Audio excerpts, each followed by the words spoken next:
संक्रमणं संक्रमणं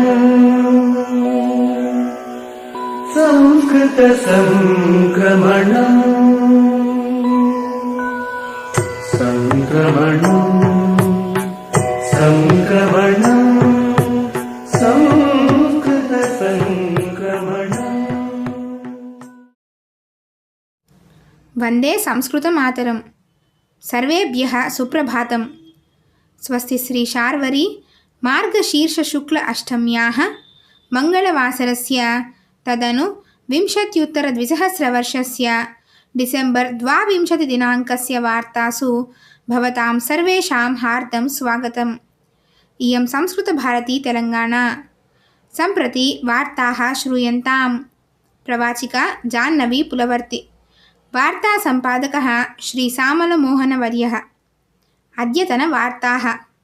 जर्मनी देशे अभिभूत प्रपञ्च कप् मुष्टियुद्धक्रीडायां भारतस्य क्रीडाकाराः स्वीयकौशलं प्रदर्श्य 3 स्वर्णपदकानि, 2 रजतपदके, 4 कांस्यपदकानि च साधितवन्तः। भारते हिन्दीम् अधिकारभाषारूपेण तथैव संस्कृतं राष्ट्रभाषारूपेण च परिवर्तयितुं परह्यः प्रमुखन्यायवादी श्रीमान् के.जी. वञ्जारा महोदयः गुजरात् उच्चन्यायालये अभियाचनापत्रमेकं समस्थापयत्। केरळराज्ये करोनायाः अतिव्याप्तिकारणात् शबरिमल गम्यमानानां भक्तानां कृते करोना ऋणात्मकफलितांशपत्रकम् अत्यावश्यकमिति शबरिमला देवालयस्य ट्रावन्कोर् परिषद् अकथयत्। अस्य मासस्य 26 दिनाङ्कात् आगन्तारः भक्ताः करोना ऋणात्मकपत्रकं निश्चयेन दर्शनीयम् इति च संसूचना। बनारस् हिन्दू विश्वविद्यालये वेदशास्त्रस्य विद्यार्थिनी नेहा सिंह भगिनी सहजवर्णैः प्रपञ्चे एव अतिबृहत् छायाचित्रं प्रायः 63 चतुरस्र मीटर् परिमितं मोक्षाका वृक्ष नामकं छायाचित्रमेकं विलिख्य गिन्नीस् पुस्तके प्रमुखस्थानं प्राप्नोत्। टीटीडी ह्यः आरभ्य 3 दिनानि यावत् सर्वदर्शनचीटिकाप्रदानं स्थगयति।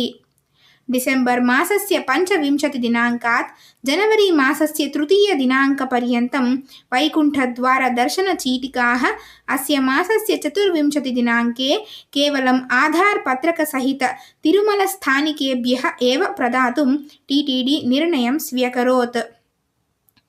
तेलङ्गाना संस्कृतभारत्याः आध्वर्यवे प्रज्ञाभारती इम्पाक्ट् फौण्डेशन् द्वयोः संस्थयोः सहकारेण च सञ्चाल्यमानस्य भगवद्गीता ज्ञानसप्ताहस्य कार्यक्रमे ह्यः शान्ता बायोटेक्स् अधिनेता पद्मभूषण पुरस्कारग्रहीता श्रीमान् कोडूरु ईश्वर वरप्रसादरेड्डी महोदयः मुख्यातिथिरूपेण समागत्य इदानीन्तनकाले भगवद्गीतां मरणगीतिकारूपेण शवयात्रायाम् एव श्रावयन्ति, किन्तु कर्तव्योन्मुखान् कर्तुं भगवद्गीता प्रमुखसाधनम् अस्ति इति उक्तवान्।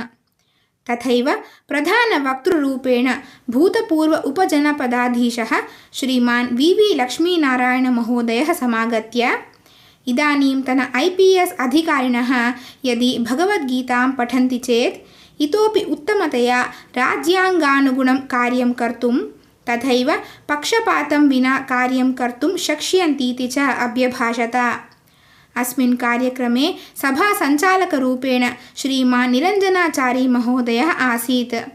अन्ते प्रज्ञाभारती करींनगर् जनपदस्य कार्यदर्शी श्रीमान् गाजुल रवीन्दर् महोदयः धन्यवादसमर्पणम् अकरोत्। कार्यक्रमे अस्मिन् 300 जनाः भागं स्व्यकुर्वन्। श्वस्तनगीताज्ञानसप्ताहकार्यक्रमे मुख्यातिथिरूपेण RSS प्रचारकः दक्षिणमध्यक्षेत्रबौद्धिकसहप्रमुखः श्रीमान् गोविन्दमहोदयः तथैव प्रधानवक्तृरूपेण निवृत्त IAS अधिकारी आन्ध्रप्रदेशस्य भूतपूर्वप्रधानसचिवः श्रीमान् लङ्का वेङ्कटसुब्रह्मण्यं महोदयः च भविष्यतः इति च समाचारः।